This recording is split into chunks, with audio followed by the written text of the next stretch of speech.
여러분 안녕하십니까? 제8회 전국 동시지방선거가 국민의힘 압승으로 끝나면서 지방정부의 권력 구도에도 많은 변화가 예상됩니다. 6.1 지방선거 이후 정치 지형의 변화와 새롭게 출발하는 지방정부에 거는 기대, 그리고 과제에 대해서 이슈 토론에서 짚어보겠습니다. 뉴스보다 맛집에서는 바다와 산, 마을을 품은 경남 남해의 발해길을 거닐어 보고 남해 특산물로 만든 특별한 밥상도 소개해드립니다. 뉴스크리에이터 시선 잠시 후에 뵙겠습니다.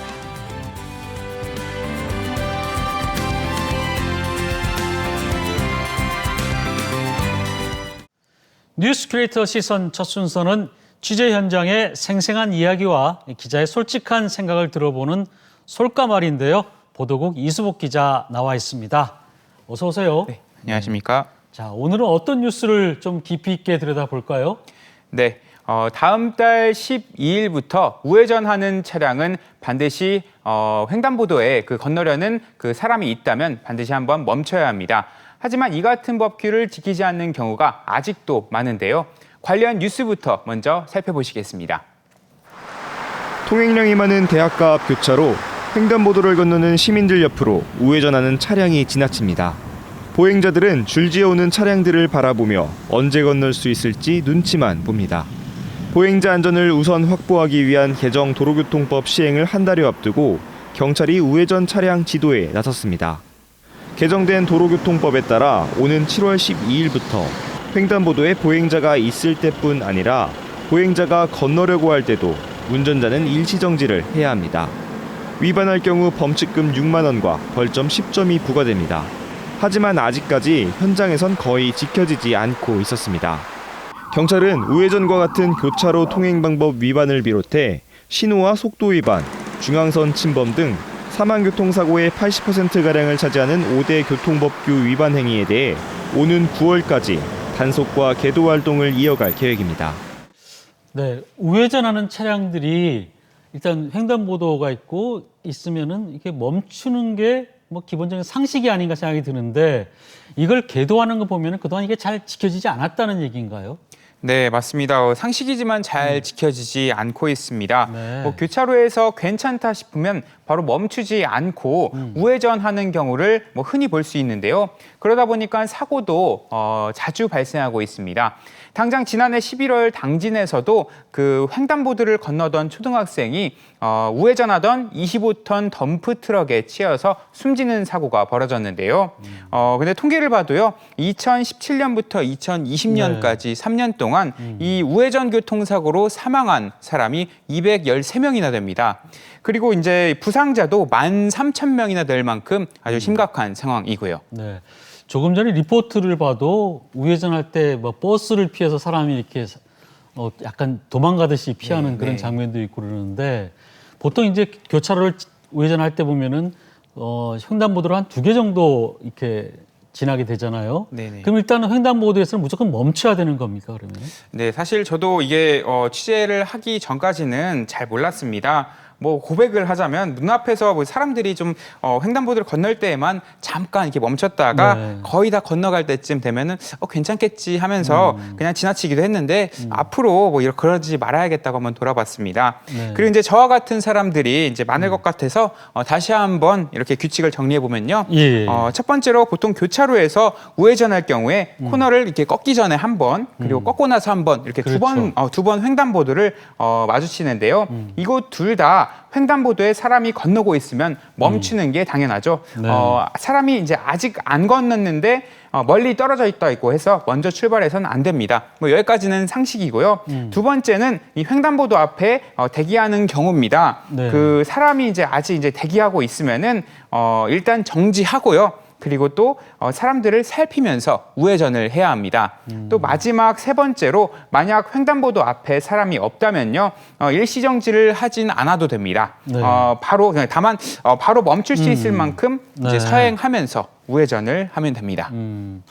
당연히 이제 횡단보도에서 사람이 건널 때는 멈추는 거는 기본적인 상식이고 보통 이제 사람이 서 있을 경우에도 눈치를 봐가면서 이제 서행을 이제 그동안 해왔잖아요. 그죠? 살짝 서행을 해왔는데 일단은 이제 요번 앞으로는 그럼 대기하는 보행자가 하여튼 뭐 눈에 보이기만 하면 무조건 서야 된다는 거죠. 네, 대기하는 사람이 건널 때까지 이제 우회전을 하지 않고 기다리라는 말이 아니고요. 일단 잠깐 정지하고 네. 그리고 보행자의 그 행동을 확인을 하고 그러면서 이제 서행을 하면서 우회전을 하라 이런 말입니다. 보통 이제 어린이나 고령층의 경우에는 이제 횡단보도에서 신호가 이제 바뀌자마자 이렇게 간다던가 아니면 신호가 바뀌지 않았는데도 먼저 횡단보도를 통해서 이렇게 건넌다든가 하는 예측할 수 없는 상황들이 이제 벌어지잖아요. 네. 이로 인한 사고를 좀 방지하고자 하는 그런 취지죠. 그런데 뭐 교통 약자를 보호하기 위한 취지라는 건 이제 당연히 이해가 가고 어떻게 보면 당연한 조치가 아닌가 생각이 들긴 하는데 운전자 입장에서는 좀 놓치기 쉬운 부분도 있는 것 같아요. 예를 들면은 주변에 이제 사람이 있을 경우에 계속 주의 깊게 봐야 되잖아요. 이 사람이 건널 것인지 안 건널 것인지 특히 이제 횡단보도 근처에 이렇게 사람이 서 있을 이렇게 지나간다든지 할 경우에도 저 사람이 이 횡단보도를 건너는 사람인지 그냥 길을 가는 사람인지 이게 굉장히 신경을 곤두세워야 되는 그런 상황도 좀 있을 것 같은데요. 네, 아무래도 운전자 입장에서는 이제 예. 고민을 더 해야 하니까 좀 불만이 조금 있는 것도 사실입니다. 네. 그리고 또 언제 가야 하고 또 언제 멈춰야 하는지 이 규칙도 좀 다소 복잡한 경향이 있잖아요. 네. 예, 그래가지고 이런 불만들이 있는데 이제 하지만 다만 아까도 이렇게 말씀드렸다시피 최근 3년간 200명이 넘는 사람들이 목숨을 잃었으니까 이게 사람 생명을 이제 살리고자 하는 그런 법의 취지를 위해서는 조금의 불편은 좀 감수를 해야 하지 않나 싶습니다. 이런 경우도 있지 않습니까? 나는 이제 그걸 충분히 이해를 하고 횡단보도에서 이제 멈춰 서 있어요.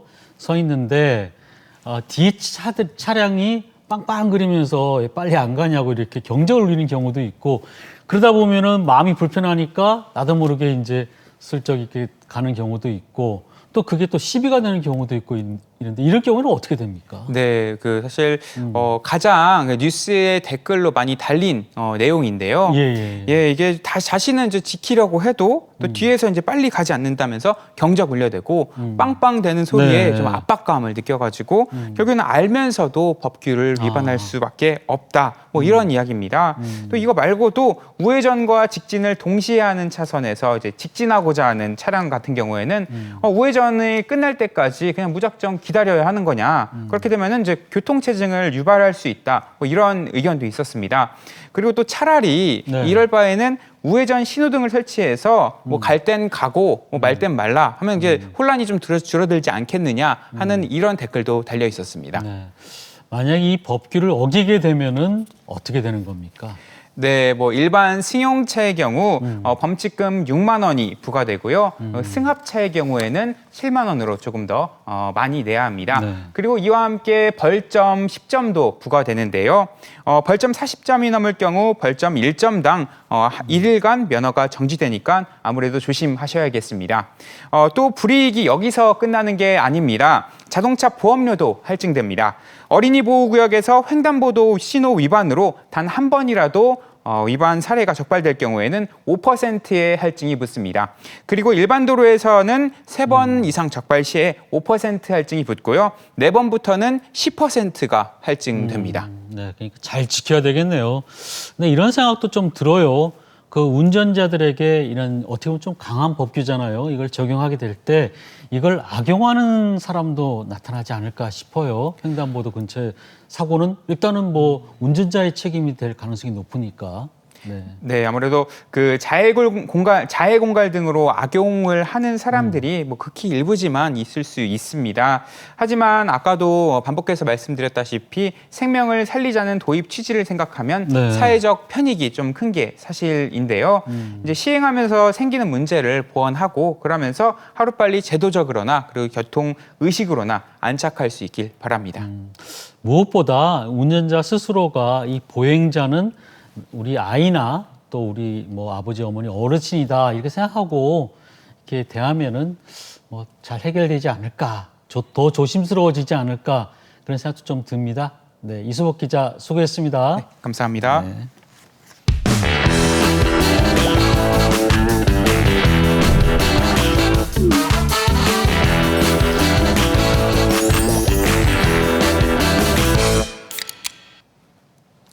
레트로 뉴스와 음식 이야기를 전하는 뉴스보다 맛집입니다.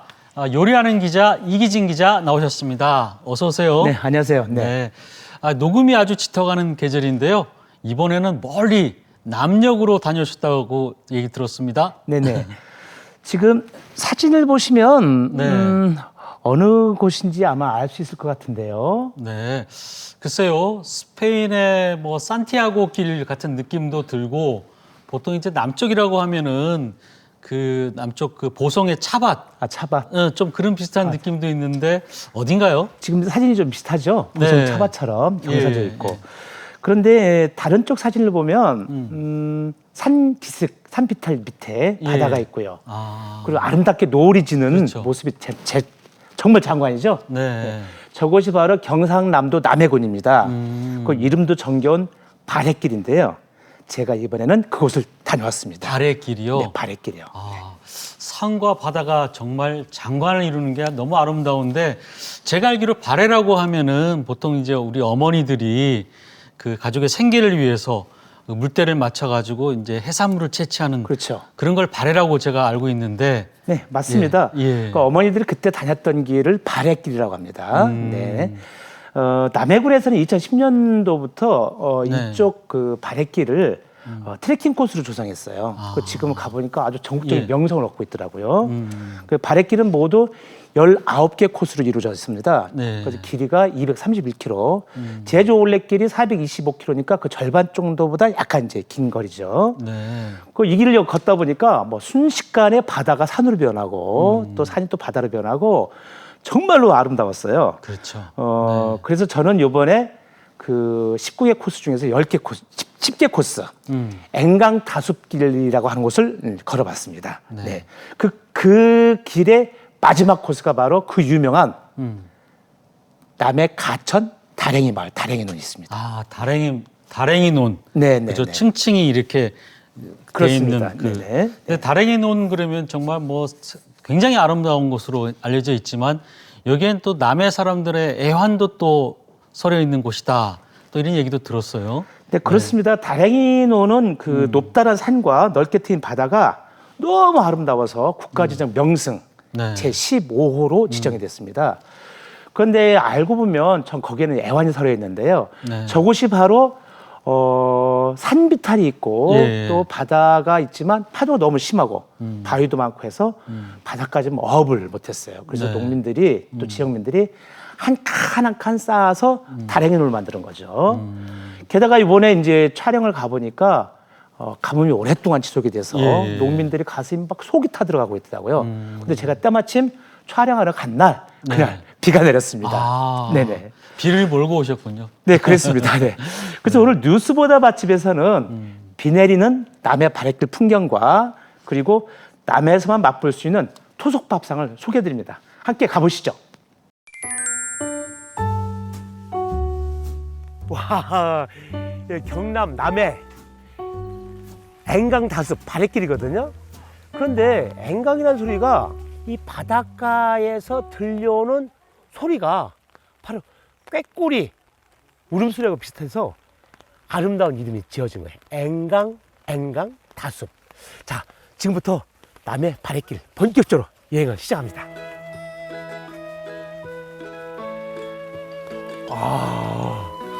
비가 오니까 더 운치가 있고 좋네. 소나기가 내려온다 내 머리 위로 갑자기 남해 바랫길은 척박한 자연 환경을 극복하며 살아온 어머니들이 삶의 길을 관광자원으로 개발한 건데요. 오늘 탐방할 구간은 바랫길 제19코스입니다. 바보처럼 집에 가는 길 아직도 멀기만 한데 우산도 없이 감기 걸릴 것만 같아 이 길이 너에게로 돌아갈 바랫길 10코스 한 7, 80m 올랐는데요. 딱 보니까 바다, 섬, 배, 그리고 사람들 사는 모습들, 논도 있고, 와, 정겹고 여유로운, 또 한가로운, 여기 또 한류수도잖아요. 한가롭고 아름다운 그런 모습이네요. 와, 아, 이사 올까?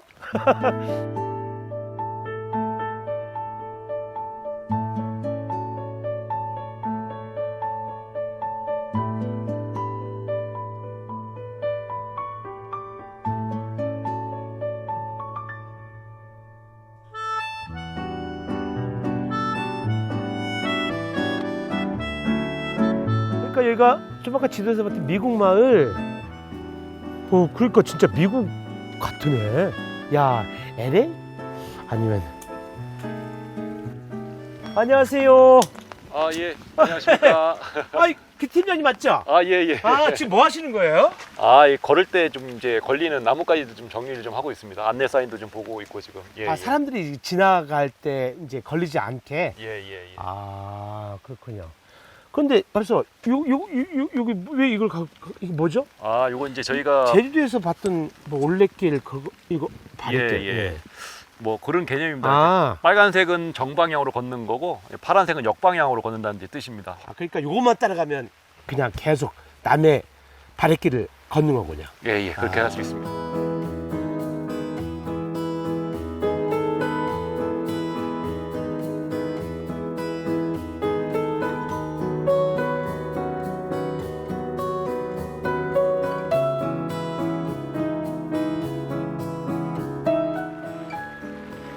아, 이거구나. 이게 순방향, 이게 역방향. 관련된 게.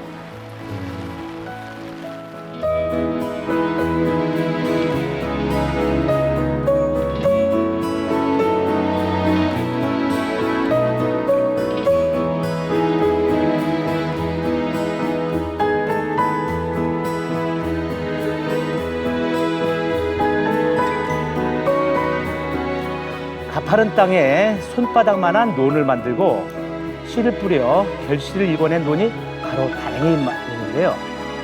올가을에도 풍성한 수확을 기대합니다.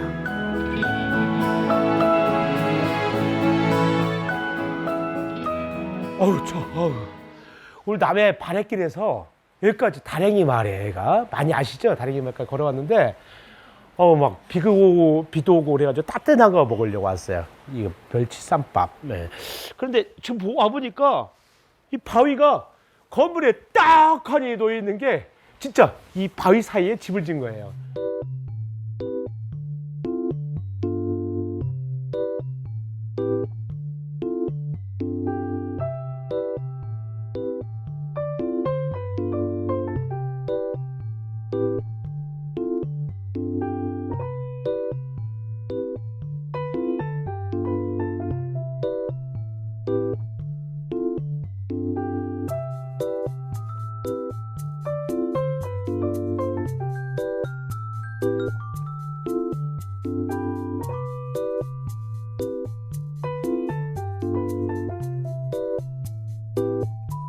와, 남해 오면 멸치 쌈밥 먹어야죠. 근데 남해 오다 보니까 막 그 바다에 죽방염, 그러니까 이게 대나무로 만든 그물, 이게 바로 거기서 잡은 거래요. 거기서 잡은 거. 이거 보면, 이야, 남해 오면 이거 먹어야지. 그리고 멸치가 지금 생물 제철이죠, 제철. 보세요, 온전하게 다 있는 거. 여기 머리까지, 대가리까지 있는 거, 딱 있는 거. 자, 먹어보겠습니다. 멸치 쌈밥. 쌈에다가 밥을 올려놓고, 멸치 두 개. 딱.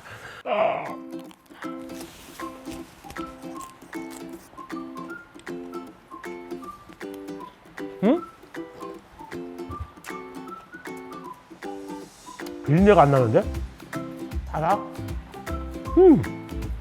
뼈도 잘 씹히고, 이게 진짜, 이건 말린 것도 아니고 진짜 생물 가지고 한 거니까 국물이 자연밥상이에요, 자연밥. 그러니까 조미료를 전혀 쓰지 않아도 이렇게 풍미가 높습니다.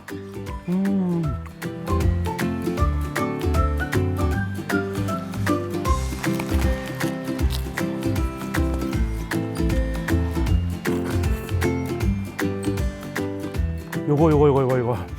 참. 원래 이 메뉴는 이게 멍게거든요, 멍게. 멸치쌈밥 시키면 이제 안 나오는데 제가 예쁘다고 사장님이 주셨어요. 이장님이 주셨어요. 이장님이. 멍게향 아시죠? 쌉쌀하면서 향긋한 거, 그리고 톡 쏘는 맛. 야, 이거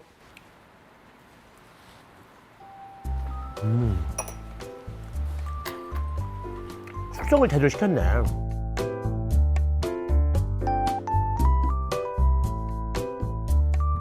좀 아까 사진 그 보면 그 다랭이 논에 이제 다랭이 말에 다랭이 논에 막 넓은 모내기 하는 그 사진 속에 있는 논 주인님이 바로 이장님이라고 그래. 이장님. 그래서 오늘 소문 듣고 왔는데 딱 오니까 막 사장님이 막 기분이 굉장히 업돼 있어요. 그래서 왜 그러나 했더니 오늘 비가 왔잖아요. 그래서 사장님이 그동안 모내기 못했는데 비가 와가지고 모내기 할 수 있어서 그래서 업된 것 같아요. 내가 보니까.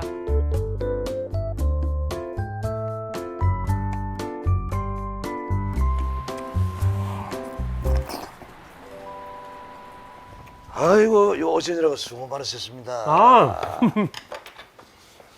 좀 아까 제가 자랑했던 그 이장님. 아이고 예 반갑습니다. 이거 뭐예요, 이게? 예 이거는 그 남에서 난 멸치를 가지고 멸치네? 예 회를 만들었습니다. 해무찜이라고. 근데 이거 생물 아니면 못 먹잖아요, 회는. 예 그래서 이 싱싱할 때 예. 멸치를 그 잡아가지고 이게 저 분리를 시켜서 아주 그 특수 공법으로 이게 냉동을 시킨 거예요 지금 이게. 자, 뼈를 다 발랐네요, 그죠? 그렇죠. 예. 뼈도 바르고, 예. 씹히는 맛이 장난이 아니네. 양파, 배, 그 다음에 부추.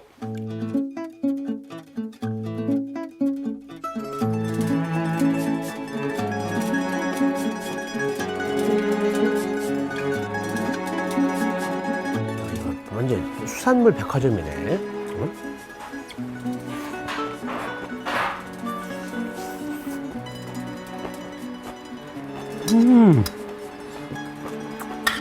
야.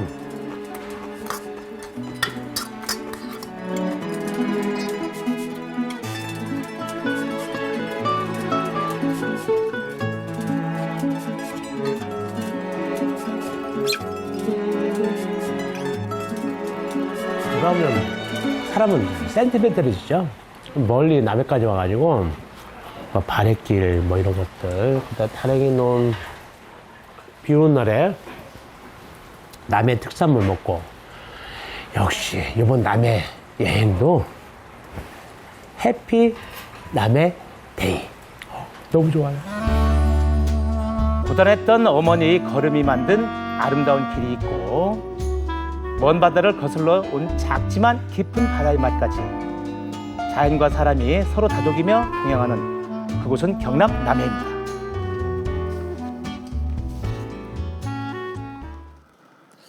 네, 비가 와서 촬영하기는 좀 힘들었겠지만 비가 오는 바닷길 풍경 참 운치가 있네요. 네. 그래요. 비가 왔어도 너무 경치가 아름다우니까 자연과 함께 벗삼아서 걸을 수 있습니다. 그리고 남해에는 이제 공장이나 발전소 같은 게 거의 없더라고요. 네. 공기도 워낙 맑고요. 그 이번에 걸어보니까 이제 기자로서 이런 생각이 들었어요. 네. 그 대전 지역 기업인 한 분이 이제 걸음이 나 살린다라고 얘기하셨습니까? 네. 그런데 잘 조성된 거리가 길이 지역을 살린다. 그래서 우리 지역에도 뭐 대천호 500로길, 네. 그다음에 뭐 내포숲길, 또 서해안 쪽으로 이제 해안길 같은 게 있지 않습니까? 예. 그래서 아마 그래 걸으시면서 건강도 챙기고 지역의 아름다움도 감상해 보시길 바랍니다. 네, 이기진 기자 수고 많으셨습니다. 네, 감사합니다. 네. 네, 다음은 한 주간의 뉴스를 정리해보는 주간 포토 뉴스입니다. 이윤수 아나운서 전해주시죠.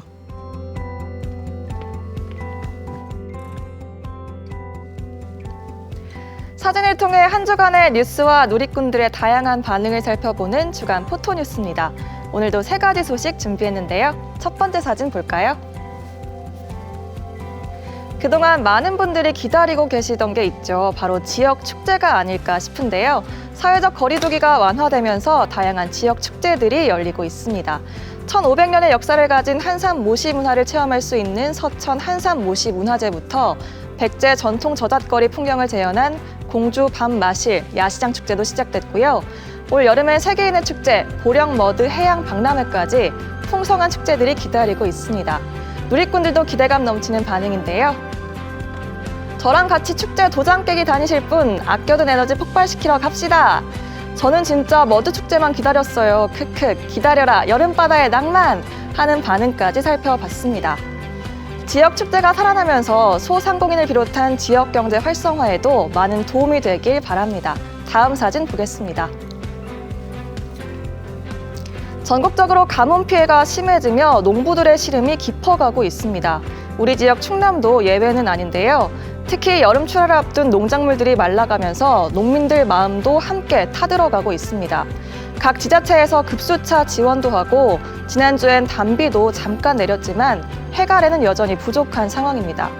누리꾼들 역시 답답하고 안타까운 마음인데요.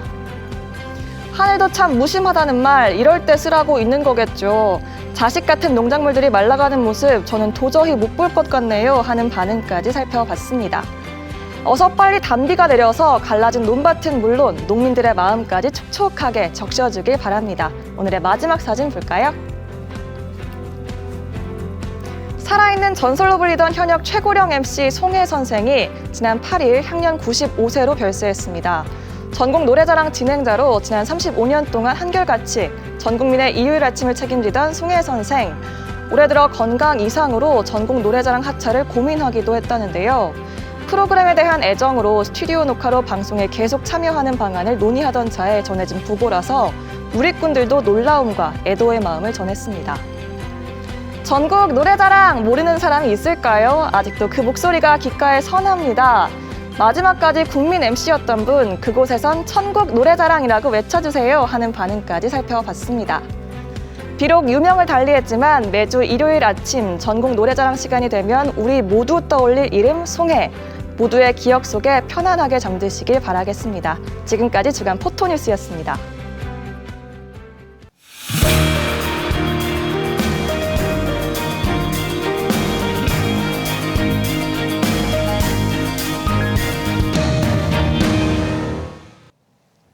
네, 이번 지방선거는 그 대선의 연장선상이라는 시각 때문인지 중앙정부도 또 지방정부도 선거가 끝나고 난 뒤에도 잡음이 계속 일고 있습니다.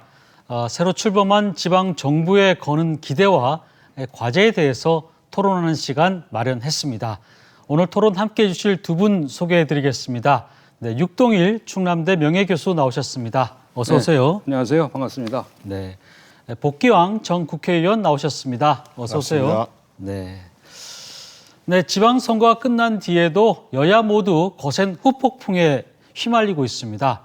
국민의힘은 선거에서는 압승했지만 당내 주도권 경쟁이 본격화되는 모습인데요. 이준석 대표가 띄운 혁신위원회를 놓고 정진석 국회 부의장이 낯뜨거운 난타전을 벌이는가 하면은 이른바 윤핵관이 이준석 대표를 끌어내리는 게 아니냐는 세간의 의혹도 나오고 있는데요. 네, 국민의힘의 최근 상황과 개혁 방향 한번 전망해 보겠습니다. 먼저 유 교수님, 지금 국민의힘 상황 어떻게 보시고 계십니까? 네, 선거 끝난 지가 얼마 안 됐는데 예. 벌써부터 이렇게 당내 갈등이 심화되는 거에 대해서 당원들은 물론이고 우리 국민들이 많이 좀 걱정을 합니다. 이 문제는 뭐 갑자기 불거진 문제는 아니고요. 누적된 이제 그동안에 있었던 갈등이 봉합된 상황에서 선거를 치른 후에 필연적으로 나타날 그런 갈등 문제로 보고 있습니다. 다만 이제 이준석 대표가 지난 세 번의 선거에서 승리를 챙긴 대표로서 그 역할과 공로는 인정을 해야 됩니다. 다만 이제 우리 그 보수당이 가야 할 길이 지금 멀거든요. 물론 공천 시스템을 개혁한다는 것도 중요한 일입니다만 그 당내 이 이념, 아이덴티티를 당의 정체성을 확립해야 하는 심각한 문제도 있고요. 또 당의 체질도 개선해야 되고 또 뿐만 아니라 이제 그 새 윤석열 정부가 지향하는 이 자유민주주의에 대한 가치와 이념을 확고히 정립해야 할 중요한 시점입니다. 또 이 공천 시스템을 개선하는 문제도 당내 현역 의원들이 이거를 아마 합의안을 만든다는 건 쉽지 않을 겁니다. 네. 진정으로 혁신을 원한다면 당외 인사가 주축이 된 그런 위원회에서 이 공천 시스템이 되지 않나 이런 생각을 갖고 있어서 저는 이 갈등 문제가 하루속히 봉합 내지 해소돼야 된다고 생각합니다. 물론 지금 야당도 마찬가지로 전부 다 지금 갈등의 경랑 속에 좀 빠져 있는데요. 당은 어차피 갈등이 불가피합니다.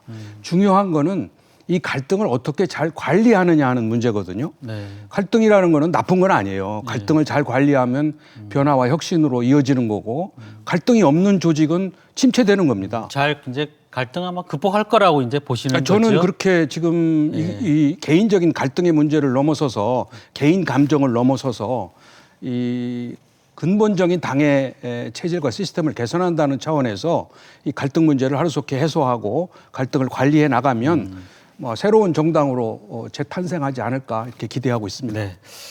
복 의원님께서는 어떻게 보세요? 국민의힘의 지금 상황에 대해서는. 상대당이라서 좀 말씀드리기 조심스러운 측면이 있습니다만 본격적인 자기 당권을 두고 경쟁이 벌어졌다라는 측면 하나하고 또 하나는 대선과 지방선거에서 이준석 대표가 역할한 바는 있으나 윤석열 정부 초기에 이준석 대표가 과연 여당 대표로서 호흡을 함께 맞출 수 있는 사람인가라는 의심을 윤석열 대통령과 그 함께했던 윤핵관이라는 그 측근들이 하고 있는 것 아닌가 생각이 됩니다. 우리 적의 정진석 부의장께서도 아주 대통령과 가까운 분이고 이분께서 여당 대표가 우크라이나에 간 것에 대한 우려도 했지 않습니까? 사실상 여당 대표는 우리 의전 서열 뭐 6번째가 7번째가 될 정도로 굉장히 상징적인데 우크라이나 러시아 이 전쟁이 마치고 나면 또 우리는 균형 외교 속에서 우리의 경제 활로를 찾아야 되는 이러한 균형 외교가 어찌 보면 작은 국가인 우리나라의 생명과 같은 것인데 이런 부분에 있어서 왜 우리가 미국보다도 한 발 앞서서 먼저 총 맞느냐라는 정서가 있는 거예요. 이 문제는 이인재 전 의원께서도 지적을 해 주셨는데 그러한 공식적인 빌미와 더불어서 이준석 대표의 개인적인 좀 약점이 있는 거 아니겠습니까?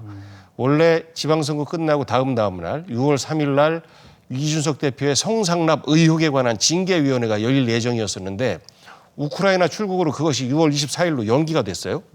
보통 보면 불리한 재판을 받는다라고 하면 재판 연기를 하는 뭐 이런 수단으로 출장도 가고 하는 거 아니겠습니까? 그래서 그 이준석 대표가 본인의 그런 개인적인 어려움을 피하기 위해서 우크라이나에 가면서 그것을 하나의 논란거리로 만들고 또 하나는 갑자기 뜬금없이 당내 혁신위라는 거를 카드를 들었어요. 조직을 정비하는 문제와 공천 룰을 정비하는 문제는 어찌 보면 내년 6월에 예정되어 있는 전당대회에서 뽑히는 지도부의 몫인데 그것까지도 미리 손댄다라고 하면서 혁신이라고 하는 그럴듯한 명분을 갖다 붙이니 사실 윤핵관 입장에서는 좀 곤란하고 좀 얄밉기도 할 겁니다.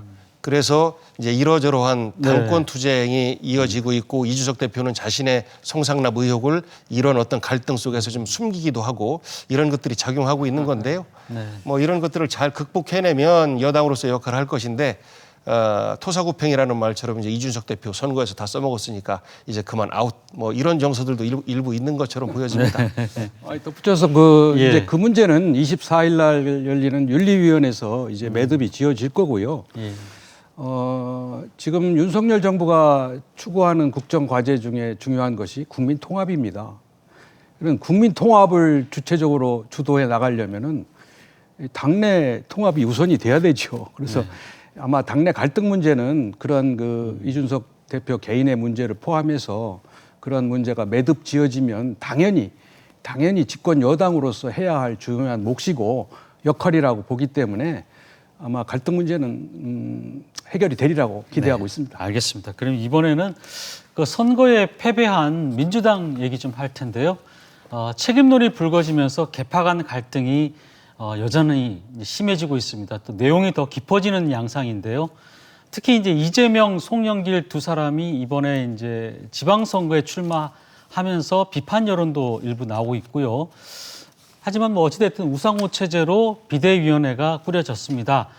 한편에서는 뭐 혁신한다는 민주당이 86세대 맏형인 이제 우상호 의원을 추대하면서 과연 위기를 제대로 극복할 수 있겠느냐 이런 또 얘기를 하는 분들도 있고요. 어떻게 보십니까? 먼저 복 의원님 한번 여쭤볼까요? 네, 대통령 선거에서 패배한 정당은 다음 대통령 선거에서 이길 때까지 끊임없이 갈등합니다. 아까 육 교수님 말씀하신 것처럼 이런 갈등 과정이 몰락의 과정이 아니라 사실 발전적인 상승의 과정으로 만들어 가야 하는데 지금은 막 두 번의 선거에서 패한 민주당의 입장에서는 어떤 활로를 찾는 것이 제대로 된 그 민심에 어긋나지 않는 활로일까라는 고민이 이어지는 중이고요. 여기에서 2달 반가량의 이제 비대위원장을 이제 우상호 의원이 맡게 됐는데 많은 분들이 우상호 위원장이 비대위원장이 아니라 차기 당대표로서의 역할을 했으면 하는 바람을 갖고 있었습니다. 왜냐하면 86세대 맏형이라는 상징도 있지만 또 일부에서는 86세대 일부의 용퇴론도 주장하고 있는 거 아니겠습니까? 그런데 우상호 의원은 이미 차기 총선 불출마 선언까지 해놓은 상태이기 때문에 자신의 정치적 이익과 당의 진로에 대해서 연계시키지 않는다라는 장점이 있어서 당대표로서의 역할을 기대하는 어떤 목소리들도 있었는데요. 비대위원장으로서 지금 한 2달 반 동안 현재 혼란에 빠진 당의 위기를 수습하는 것이 더 중요하겠다라는 판단이 들었던 것 같고 또 원로분들 가운데서 모셔오는 건 어떠냐라는 의견들도 있었습니다만 원내 위원장들 모두가 한 목소리로 그 원내에 있는 분들 가운데서 원내 의원들과 소통을 잘 해나가면서 당의 진로를 만들어 나가는 것이 위기 극복에 있어서 더 용이하겠다라는 판단 속에서 그 적임자를 이제 우상호 의원으로 정한 것인데요. 시작에서 말씀드렸던 것처럼 다음 대통령 선거에서 정권 재창출할 때까지 민주당은 끊임없이 서로 경쟁하고 그것이 이제 국민들이 볼 때는 갈등의 요인으로 비춰질 것인데 이것을 긍정적으로 이끌어낸다라고 한다면 2년 후 총선이나 또 4년 후 지방선거 그다음에 5년 후에 그 대통령 선거 이 선거 과정을 겪어가면서 이런 패배의 어떤 후유증들을 조금씩 치유해 가지 않을까 싶습니다. 네, 유 교수님께서는 어떻게 보세요? 네. 민주당 상황에 대해서는. 그 민주당이 한마디로 얘기해서 업그레이드된 그런 건전 진보 야당으로 다시 태어나기를 간절히 기원합니다. 네. 지난 대통령 선거에서 0.73%로 정말 아슬아슬하게 정권을 넘겨준 바로 직후에 지방선거에서 참패를 기록했거든요. 그만큼 우리 국민들의 외면을 받았다는 증거입니다. 그래서 이번 기회에 그 아마 뭐 패배에 대한 책임론도 불거질 테고 또 당을 혁신하기 위한 뭐 백가쟁명식의 많은 의견도 표출이 될 테고 또 그거를 또 주워 담아서 당을 이끌고 갈 대표를 선출하는 데도 고민이 없지 않겠습니까? 그래서 그런 부분이 잘 수습이 돼서 정말 이 집권 여당 보수당과 선의의 경쟁을 하고 정책 경쟁을 하고 정당 발전을 같이 함께 할 수 있는 경쟁하고 협력할 수 있는 그런 야당으로 거듭 태어나야 한국의 정치 발전도 이루어지고 또 대한민국의 미래도 보다 밝아진다고 저는 믿고 있습니다. 네, 알겠습니다. 이번엔 지방정부 얘기 좀 해보겠습니다. 이번에 지방선거를 치르면서 몇 가지 문제점도 한 번은 짚어봐야 하지 않나 이런 생각이 드는데요. 우선 후보들의 비윤리적인 전과에 관련된 문제인데요. 특히 음주운전이나 뭐 사기, 폭행은 흔하고 심지어 뭐 특수강도 또 전과 14범의 후보가 선거에 출마해서 화제가 되기도 했습니다. 특히 지방의회 출마자일수록 더욱 심한데요. 기초단체장 후보 같은 경우에는 38%가 음주나 폭행, 뇌물수수 전과가 있는데 이 공천 과정에서 과연 배자이가 이렇게 힘이 든 건지 우선 복 의원님 한번 여쭤보겠습니다. 어려운가요? 우선은 정당에서 공천을 받고 출마하는 분들은 상대적인 기준들이 있습니다. 네. 그러하기 때문에 말씀하시는 아주 심한 비위 사실이 있을 경우에는 공천 배제가 되죠. 그럼에도 불구하고 각 정당에서 이분은 이 사건과 연루된 것이 워낙 오래되었고 그 과정에서 어떤 선거를 또 치른다든지 해서 이미 이 부분은 지역민들에게 용서를 받았다라고 하는 측면을 탄력적으로 적용하기 때문에 이런 뭐 음주가 제일 많은 것이고요. 네. 폭행이 좀 일부 있고 한데 그런 불가피성을 양당 모두가 갖고 있는 것 같습니다. 그리고 전과가 뭐 14범 뭐 이런 분들은 사실상 당의 검증을 거치지 않고 무소속으로 출마한 주로 분들 아니겠습니까? 무소속이 그러니까 대한민국 국민은 누구나 피선거권이 선거권이 있는 사람들은 모두 다 피선거권을 가지고 있기 때문에 본인이 나오는 것에 대해서는 뭐 자유니까 뭐라고 못하는데 다만 이런 것들이 지역의 일꾼으로 뽑혀서 일하려고 하는 이런 분들의 도덕적인 전체 문제까지도 이제 훼손을 하기 때문에 사실 좀 안타까운 측면이 있습니다. 양 당이 조금 더 자정 능력을 강화하는 측면으로 확대해 나가야 지방 일꾼들이 어떤 그 수준이 좀 더 높아지지 않을까 이렇게 기대합니다. 네. 비윤리적인 전과가 참 이게 문제가 논란이 되는 것 같습니다. 네네. 예. 그 전과라는 그 자질의 문제도 중요하지만요. 네. 이제 이번 지방선거를 치러낸 결과를 우리가 냉정하게 뒤돌아봐야 되는데 이제 가장 큰 문제는 지방선거 본래의 기능과 역할이 상실됐다는 거예요. 네. 지방선거는 지역의 인물이 지역의 공약 또는 자신의 자질을 가지고 경쟁을 해서 유권자의 심판을 받는 선거야 되잖아요. 근데 이번 선거도 역시 마찬가지로 애초부터 그렇게 예상은 됐습니다만은 중앙 정치 이슈와 지방 이슈를 다 잠식하지 않았습니까? 그러니까 이거는 일종의 중앙 정당의 대리전 같이 치루어진 지방 선거지요. 그런 와중에 공천 문제, 뭐 무투표 당선 문제, 자질 문제 이런 것들이 다 그 속에 감춰질 수밖에 없는 그러한 본질적인 문제가 담겨져 있는 거예요. 그래서 지금 우리 어떻게 보면은 이 정당 공천 문제가 제대로 작동이 안 됐기 때문에 공천은 당선이다라는 그런 등식도 이제 성립이 다시 돼가지고 무투표 당선이 뭐 509명 전국의 12.3%가 무투표 당선입니다. 이건 뭐 검증도 안 됐고 경쟁도 안 한 상태에서 당선이 된 거거든요. 그 중에서 전과자가 30%가량 되는 거예요. 그러니까 그게 걸러지지 않은 겁니다. 근데 이 문제는 선거로 끝나는 게 아니라 선거 이후에 지방자치의 이러한 부작용이라든지 여러 가지 모순 비리 같은 것들이 불거져 나올 수 있기 때문에 이 선거가 끝난 지금 시점에서 우리 정당 공천제를 비롯한 지방선거의 문제를 다시 한번 정비를 해야 된다. 이걸 4년 후에 미뤄가지고 다음 선거에 임박해가지고 해결될 문제는 아니다. 그래서 야당도 빨리 재정비가 되고 정상화가 되면 하루속히 21대 국회에서 이 지방선거 문제 그리고 말썽 많은 교육감 선거 문제는 반드시 점검을 해야 된다고 저는 생각합니다. 네, 방금 얘기를 하셨는데 또 다른 문제점은 후보가 누구인지 모르겠다. 이른바 이제 묻지마 투표 문제인데요. 특히 뭐 시, 군, 구의원, 기초의원 같은 경우는 누군지 모르겠다는 유권자가 태반이고 또 심지어 교육감 또 뭐 광역위원들, 시도위원도 비슷한 상황입니다. 그러다 보니까 누군지 모르는 사람을 내가 뽑아야 되느냐 또 극단적으로 지방의회에 대한 무용론까지 이제 불거지기도 하는데요.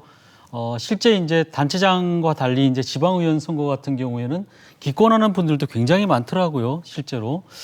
이 부분에서 어떻게 생각하십니까? 보기에는. 네. 묻지마 투표 계속 해야 되는 건지. 묻지마 투표가 일종의 줄투표. 네. 이번은 이제 윤석열 대통령 취임한 지 한 22일 만에 치러진 지방선거니까 1번으로 쭉 가야지, 2번으로 쭉 가야지 뭐 이런 정서들이 일부 있었어요. 그럼에도 불구하고 각 후보별로 보면 비례에 투표한 것과 그다음에 광역 기초단체장 조금씩 차이는 납니다. 그러니까 약간의 변별력은 있습니다만 결국은 정당이 주도하는 지방선거의 틀을 우리가 아직 면하지 못하고 있다라는 아쉬움이 있는데 사실 대통령 선거보다 우리 지역민들에게는 기초의원 선거가 더 중요한 것이고 기초단체장 선거가 더 중요한데 워낙 후보가 많다 보니까 헷갈립니다. 특히나 가번, 나번 이러면 둘 다 찍어야 되는 건지 어떻게 찍어야 되는 건지 어르신들 물어보는 분들도 많으시고 그래서 저는 그 선거에 출마하는 사람들뿐만 아니라 우리 유권자들도 선거에 대한 공부, 결국 민주주의에 대한 공부인 거죠. 결국 주인들이시니까 함께 해가면서 우리 제도를 조금 더 유권자들에게 편리하게 바꿔나가는 것은 어떨까? 뭐 이런 생각을 저도 하고요. 교수님 말씀하신 것처럼 교육감 선출 방식의 변화, 이것에 대해서 교육계의 생각과 일반 시민들의 생각이 좀 어긋나는 부분이 있지 않습니까? 이런 간극들을 좁혀나가면서 개선의 노력을 좀 해야 되는 측면이 있고, 또 하나는 지역구를 정하는 문제에 있어서 정개특위를 국회에서 일찍 가동해야 되는데 보통 일반적으로 선거운동 시작하기 직전에만 하면 되는 거 아니야 하다 보니 각 기초의원 선거구가 직전에야 이렇게 갈라져서 다른 데서 사실 예비후보 등록을 하고 운동을 하다가 사실 지역구를 바꾸고 이런 경우도 많이 있었습니다. 결국은 이런 것들이 다 우리 유권자들의 변별력, 판단력을 흐리게 하는 요인들로 작용하기 때문에 예측 가능한 지역구 그리고 예측 가능한 정치구도를 만드는데 국회가 제도적으로 미리미리 할 필요가 있다. 국회법상으로는 120일 전에 완성하게 돼 있는데 국회에서 어기고 있는 이런 부분들이 있거든요. 그래서 전체적으로 제도상으로 좀 더 쉽게 변화하는 부분과 더불어서 일꾼들이 많은데 미국 같은 경우는 더 많아요. 10대 명 뽑는 경우도 있습니다. 그래서 한 사람 한 사람 내가 이 사람을 뽑았을 경우에 과연 제대로 일할 수 있을까라는 당 플러스 개인에 대한 어떤 관심들을 우리 유권자들께서 조금 더 많이 가져주셨으면 하는 바람의 말씀 드려봅니다. 예. 단적인 예가 자기 지역 선거구의 단체장, 시장군수, 구청장이 됐든 지방의원이 됐든 이런 자기가 투표권을 가진 곳에 대해서는 외면하면서 우리가 투표권도 없는 경기지사 선거에는 밤을 새서 궁금하게 지켜본단 말이죠. 네. 이 자체가 벌써 이미 지방선거가 중앙 정치에 함몰돼 있는 단적인 증거입니다. 그러니까 이 지방 의원들의 무투표 당선 문제, 정가 문제 이것도 지방의회 자체가 주민들의 불신을 받고 있기 때문에 지방의회에 누가 후보로 나왔는지 내가 그 누구를 선택해야 되는지 문제에 대한 어떤 사명감이나 어떤 그러한 그 의식을 우리 유권자들이 안 갖고 있어요. 그래서 어찌됐든 이 지방자치 내지 지방분권이 보다 더 이제 본연의 역할을, 본연의 영역을 확보를 하고 또 지방선거가 본연의 기능과 역할을 되찾도록 제도적인, 의식적인 문제가 개선이 돼야 되고 마지막으로 교육감 선거 문제는 정말 심각합니다. 이게 교육감 선거는 정치가 개입하지 않는 정치 중립적인 비정치적인 선거라고 하면서 암암리에 정치가 다 개입하고 있고 또 진보와 보수라는 교육감으로 다 이분화시켜 놨잖아요. 그러니까 교육 정책은 진보 정책도 필요하고 보수 정책도 필요합니다. 그런데 진보 교수로 이렇게 프레임을 씌워놓고 진보 교육감은 진보 정책만 하고 보수 교육감은 보수 정책만 교육 정책만 한다면 지역의 교육 정책이 제대로 되겠습니까? 그런 점에서 차라리 정치가 아주 공개적으로 합법적으로 개입할 수 있는 선거제도로 바꾸든지 아니면은 세계적인 추세대로 교육감을 임명제로 전환하든지 이제는 공론화해서 적극적으로 검토할 때가 됐다. 저는 그렇게 생각합니다. 알겠습니다. 예, 또 다른 문제가 이제 새로 당선된 분들이 지난 민선 7기 정책을 중단하거나 또 재검토할 것을 시사하면서 불거지는 문제인데요. 좀 혼란이 야기될 거라 이런 예측도 나오고 있어요. 특히 대전 같은 경우는 그 새 야구장 문제를 두고 이장우 대전시장 당선인은 한번 그 돔구장으로 건설하든지 아니면은 또 지금 문제가 되고 있는 한밭운동장 철거 문제도 한번 다시 재검토하는 방안을 한번 검토하겠다 이렇게 또 얘기를 밝힌 바가 있고 또 온통대전 같은 경우에도 이게 이제 혈세를 과연 온통대전에 다 써야 되느냐 한번 신중하게 검토를 해볼 필요가 있다 이렇게 얘기를 하고 있는데 어떻게 보세요? 그 전 정권의 이런 정책을 한번 좀 뒤집어 보고자 하는 또 당선인들의 생각. 네. 당선자가 되면 자기 이름의 일을 하고 싶어하는 욕심들이 있습니다. 네. 그리고 더더군다나 이제 정당을 달리하게 됐을 경우에는 흔적지구를 최대한 많이 하려고 하는데 결국은 이것이 지역민들에게 유리하게 작동하느냐 그렇지 않습니다. 저는 기본적으로 이번 지방선거에 당선된 분들이 두 가지를 꼭 염두에 주셨으면 좋겠어요. 하나는 사업의 연속성입니다. 결국 이것이 단체장 혼자 결정하는 것이 아니라 결정 과정에서 지역민과 전문가들의 의견이 충분히 반영이 된 것이고 그 한밭운동장 관련해서도 그리고 트램 2호선 관련해서도 이미 한 10여 년 가까이 논쟁이 있었지 않습니까? 그런 과정을 거쳐서 어느 정도 완성을 해놨다라고 하면 그것을 토대로 해서 약간의 변화는 있을 수 있겠습니다만 근본적인 재검토다라고 하는 것은 결국은 그 사업을 제자리 걸음하게 하는 것이라 예를 들어서 트램 같은 경우가 그런 케이스 아니겠습니까? 그래서 연속성을 지키는 것이 무엇보다 중요하다라는 부분 하나 하고 또 하나는 중앙정부에 비해서 지방정부는 훨씬 더 많은 협치를 해야 된다. 이 협치는 당을 떠나서 많은 분들의 의견을 들어야 된다라는 겁니다. 이것이 과거에 나의 지지자였던 그렇지 않았든 간에 다양한 의견, 나와 다른 생각을 가진 분들이 사실 내가 갖지 못하는 아이디어를 갖고 있는 것이기도 하거든요. 그래서 그런 협치의 관점에서 시정, 도정, 군정을 이끌어 간다라고 하면 우리 지방 이번에 민선 8기의 지방 어떤 성과가 훨씬 더 풍성해지지 않을까 싶은데 중앙정부가 대립돼 있는 이런 모습을 지방정부에서도 똑같이 반복한다라고 하면 지방정부 무용론까지 나올 수 있는 이런 위험한 상황 아닌가라고 생각합니다. 저는 지난 중앙정부든 지방정부든 이 많은 정책들이 성공하지 못해서 국민이나 주민들의 외면을 받은 데는 공통점이 있습니다. 첫째는 그 정책에 대한 진정성 문제입니다. 이게 정책은 정책 자체가 갖는 장단점이 있어요. 양면성이 있습니다. 모든 정책은. 이상적인 정책은 없어요. 그러니까 중요한 거는 정책의 효과를 극대화시키고 부작용을 최소화시키는 것이 성공적인 정책입니다. 근데 지난 정부의 중앙정부든 지방정부든 정책의 실패가 많은 이유는 진정성 있게 다가서질 못했다. 이 정책이 가지고 있는 단점을 정확하게 공개를 하고 또 정책이 잘못됐을 때는 설득을 하고 이해를 구해야 되는 그래서 새로운 정책을 할 때는 이제 공감대를 얻어야 되는 이런 것들을 생략한 거고요. 두 번째는 그 국민과의 소통을 결여한 거예요. 또 주민과의 소통을 결여한 겁니다. 아무리 좋은 정책도 이제는 주민들의 공감대를 받지 못하면 성공할 수 없어요. 따라서 저는 지금 각 당선자들이 내세운 공약이 정책화하려면은 반드시 필연적으로 거쳐야 할 과정이 있습니다. 그거는 다름 아니라 바로 아까 얘기한 대로 이 정책을 수정하거나 또는 뭐 확대하거나 이렇게 뭐 영속하거나 이런 경우에도 반드시 주민들에게 이해를 구하고 설득을 해서 공감대를 받아야 됩니다. 두 번째는 그 타이밍의 문제예요.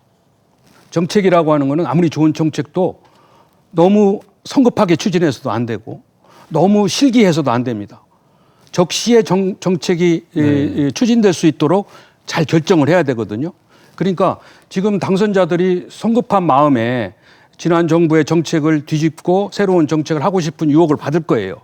그렇더라도 이게 인수위도 그래서 만든 겁니다. 인수위 과정을 통해서 정책의 공약이 정책으로 숙성될 수 있도록 그런 과정을 거친 다음에 정책화해서 우리 시민들, 국민들에게 내놔야지 이 정책이 성공하게 되는 겁니다. 네, 알겠습니다.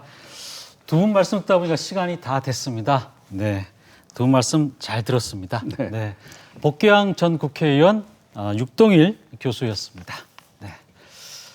네, 새 출발이라는 단어에는 많은 의미가 담겨 있습니다. 이번엔 정권이 바뀌면서 온 나라가 새 출발하는 것과 마찬가지인데요. 중앙정부나 지방정부 역시 국민의 정서와 기대에 부합하는 신선하고 희망적인 변화를 기대하겠습니다. 오늘 뉴스 큐레이터 시선은 여기까지입니다. 함께해 주신 여러분 고맙습니다.